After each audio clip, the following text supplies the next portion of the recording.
This video is sponsored by Skillshare. For a limited time, use the link in the description to get a free trial of Skillshare Premium. I turned 27 years old last week. As someone whose entire life is so closely tied to popular music, it's obviously a meaningful age for me. Many of my favorite musicians, including some that I spent years of my life idolizing, died at 27 years old. It's a phenomenon known as the 27 Club. Brilliant musical minds being struck down in their prime, often due to addiction and mental illness. The myth was born when, in the space of 2 years, Brian Jones, Jimi Hendrix, Jim Morrison, and Janis Joplin all died at 27 years old. But it's not just those four. Since then, we've lost many more musicians at the age of 27, most notably Kurt Cobain and Amy Winehouse. A favorite story that many people link to the 27 Club is Robert Johnson, who allegedly sold his soul to the devil and laid the foundations for rock and roll before dying at 27. Indeed, the myth of Johnson's Faustian bargain is sometimes extended into our discussions of other 27 Club members. And honestly, I can see why. It's a really compelling story. Tortured geniuses, touched by darkness, who used their brief time on this planet to innovate and inspire. I used to love these stories. Early on in Polyphonic, I even made an entire video on the 27 Club, but a few days before it was set to release, I scrapped it, and I'm glad that I did. I don't think it was a bad video by any means. It described the strange phenomenon, and I was careful to talk about the tragedy of it all. But still, in some way, even just by telling the story of the 27 Club, I think I would have been helping to romanticize it. We pretend that we don't romanticize these things, but I think a lot of us do. I know I certainly used to. When I was 16 years old, I had big dreams. I was going to be an iconoclastic rock star. I sat in my room writing cheesy lyrics and blasting Nirvana records. I dressed as Kurt Cobain for Halloween and watched every interview I could get my hands on. I even read his journals, which were published and sold years after his death without his consent. I wish I could say that back then I thought the publishing of these journals was a gross violation of privacy, but I didn't. I loved the journals, and I dreamed that someday my own teenage musings would be pored over by a new generation of would-be artists. Back in those days, 27 felt so far off, so old. At 27, you could have accomplished so much, and your best years were behind you anyways. For a time, I really believed the words that Neil Young wrote and Kurt Cobain quoted in his suicide note. It's better to burn out than to fade away. In his autobiography, Waging Heavy Peace, Neil Young described the effect that finding out about Cobain's suicide note had on him. When he died and left that note, it struck a deep chord inside of me. It fucked with me. When Cobain died, Neil Young had actually been trying to reach out to him, trying to help him cope with the pressures of stardom. But Cobain never got to have that meeting with one of his idols. I don't believe that it's better to burn out than to fade away anymore. I dream of fading away, slowly dropping out of the spotlight and living a good, long life with close family and good friends. 27 doesn't feel quite as old as it used to now. Last year, one of my best friends in the entire world attempted suicide shortly before her 27th birthday.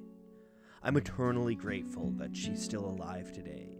She's one of the most talented artists that I've ever known, and the world needs writers like her to be alive, now more than ever.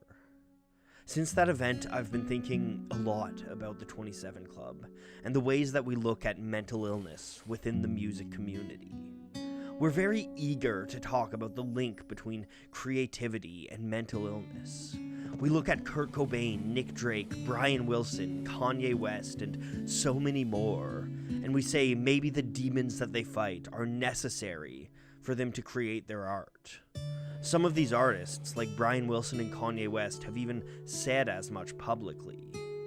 I don't want to discount these people's experience, but I think this is something that we exaggerate in our society. and we do so to a lot of people's detriment.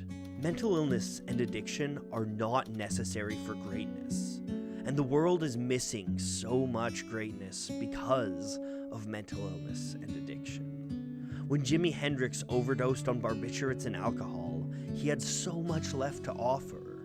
There was talk of Hendrix collaborating with Miles Davis, a team-up that surely would have shook the musical landscape as we know it. One of the last songs he developed before his death was Machine Gun, an absolute triumph in his career. And by the same measure, one of the most iconic moments of Kurt Cobain's entire life, the MTV Unplugged set, happened just a few months before his death. In my own personal opinion, I think Nirvana's final album, In Utero, might be their best work. It shows so much promise for a next stage of Nirvana that we never got to experience. It's not just the 27 Club either. Nick Drake died at 26, 2 years after releasing his seminal work, Pink Moon. Drake is often celebrated as a kind of prototypical tragic hero, a tortured soul who used his trauma to create art that the world didn't appreciate until after he died. But the reality of Nick Drake is more complicated than that. Drake's sister and his close friend Robert Kirby have both attested to the fact that Drake was often a happy, joyful person, and it was in those moments of peace and joy that he was able to write and record his music. Mental illness is a traumatic experience, and it's true, trauma does often birth great art, but I don't think that's something unique to mental illness. David Bowie's Black Star was written to process the trauma of a terminal cancer diagnosis. Much of John Darnielle's music was born out of his experiences with an abusive stepfather. Now, I'm not saying that you need trauma to create great art either, but art can be a way of working through that trauma. And that's part of what I think happens with mental illness. We see people using music to work through their own struggles, and we start to believe that it's the illness, not the artist, creating the great work. I don't believe that it's mental illness creating art that launches people to fame. I believe that finding fame from your art can often lead to mental illness. When you look at the circumstances around the deaths of the 27 Club, you can see a pattern emerging. Before his death, Jimi Hendrix's mental health was deteriorating. He was feeling paranoid and exhausted by the constant deluge of pressure from a press that was eager to label him as the new king of guitar. This was compounded by the physical demands of an intensive touring schedule and the heavy partying lifestyle that inevitably seems to surround rock stars. And Kurt Cobain's career was constantly plagued by media pressure. He was only 24 years old when he was labeled the voice of his entire generation. That kind of pressure can get to somebody. And then, of course, there's the tragic story of Amy Winehouse. By all accounts, Winehouse had no real desire to be famous. She didn't want the weight and pressure that came with it. But her distinct voice and singular talent turned her into an unwilling star. For the entirety of Winehouse's short career, she was hounded by British tabloids that were out for blood. Her struggles with addiction played out on a public stage as paparazzi followed her around constantly, and tabloids were always ready with a comment on her appearance and weight. At 25 years old, Winehouse expressed fears that she would soon be joining the 27 Club. And of course, she did.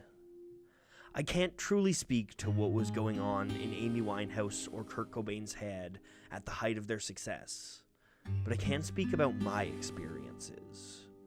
Through my work with Polyphonic, I've achieved the smallest fraction of fame, but even that has been enough to wreak havoc on my mental health. Now, let me be clear, I am insanely fortunate.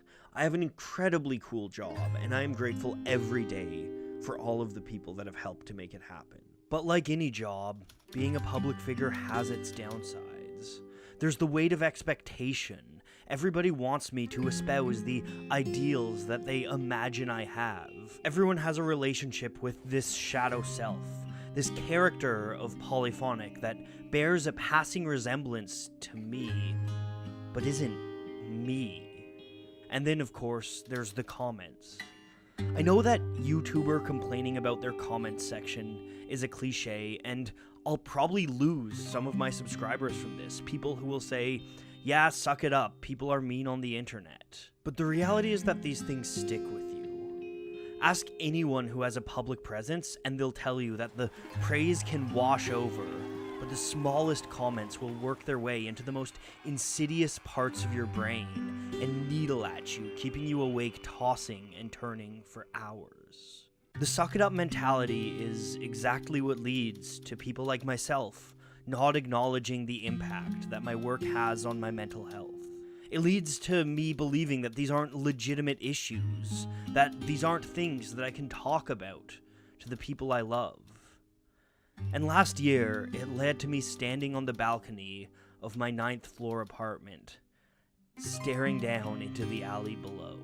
I'm not saying this to complain, because honestly, I'd still take my job over pretty much anything else. I'm saying this because I think that we need to have better conversations around mental health, especially as an increasing number of us live our lives in the public sphere. In the fall of 2018, I moved across the country and I lost a lot of my support systems in the process. I worked long hours in a tiny windowless room and spent far too much time looking at what people said about me online. It took its toll. Thoughts began to creep into my head, and soon they became all-consuming. I felt like I was spending every ounce of energy that I had just fighting them off. I threw myself into my work, and that only made things worse. I didn't want to die, not in the slightest, but there was a part of my brain that was constantly nagging at me, telling me that this was the best way out, the only way out. It wasn't. I'm incredibly grateful that I'm surrounded by wonderful people that eventually helped pull me out of that place. I'm doing a lot better now, but my mental health is still far from what it once was. I get anxiety attacks sometimes when I think about the people watching me and my work. They got really bad this year, but they're getting better. I'm in the middle of a search for therapy, and most days I feel pretty good. In a weird way, I got what my 16-year-old self dreamed of.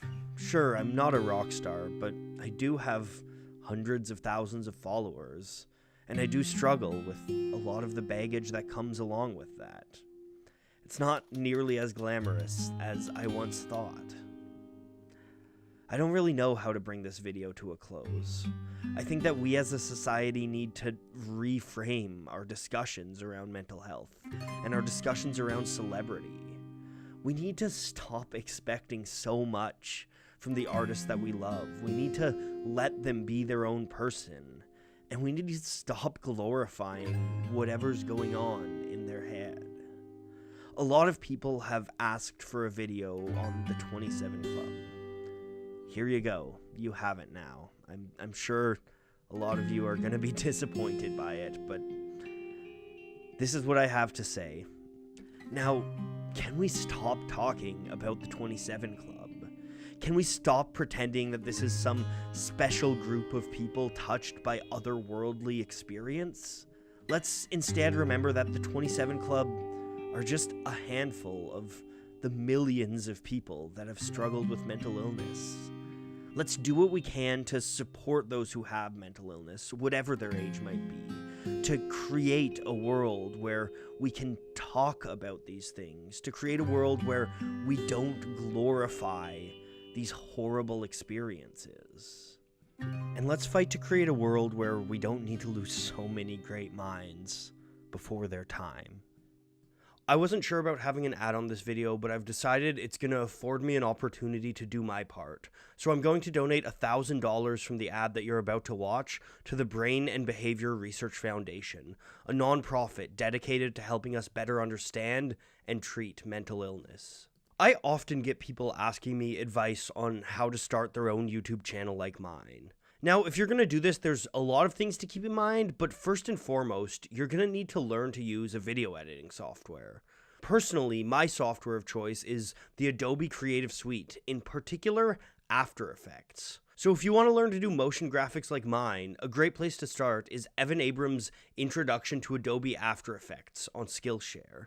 In 5 20-minute lessons, that course will teach you the fundamentals you need to get started on motion graphics. And once you've done that, Skillshare has tons more courses that'll help you on your way to creating the videos you want to make, or just to generally improving your life. Another important aspect of being a YouTuber is developing a productivity system to keep yourself on track. If you want help with that, both Thomas Frank and Ali Abdal have Skillshare courses that'll teach you all that you need to know. So head on over to the link in the description to check it out today. The first 1,000 people to follow that link will get a free trial, and after that it's just $10 a month. Skillshare is a great way to drive towards self-improvement and to try to reach your creative goals. And following that link also really helps support my channel. So thank you all so much for watching.